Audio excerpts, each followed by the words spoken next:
এই পৃথিবীতে হাজার মানুষ আসবে যাবে, পাশে থাকবে, আবার একসময় হারিয়ে যাবে, কিন্তু মা বাবা তারা সেই ছায়া যারা নিজের সূর্যের নিচে পুরো ছায়া হয়ে দাঁড়িয়ে থাকে সন্তানের মাথার উপর।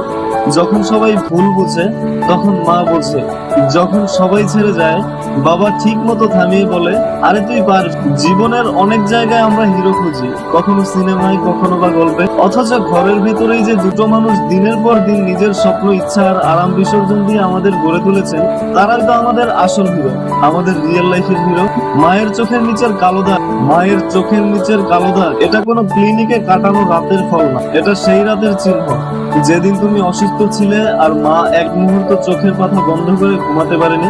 বাবার পিঠের ঝাঁকুনি ভরা পরিশ্রম, এটা কোনো বিলাসিতার জন্য নয়, এটা সেই কঠিন দিনের ছাপ যেদিন তোমার একজোড়া নতুন জুতার দাম জোগাড় করতে গিয়ে তিনি নিজের পছন্দের পুরাতন জুতা সারিয়ে নিয়েছেন।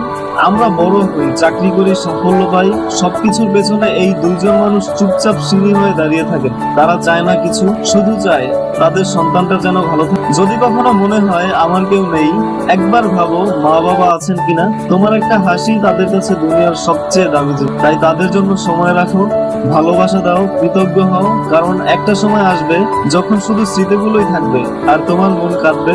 আর একটু সময় যদি দিতে পারতাম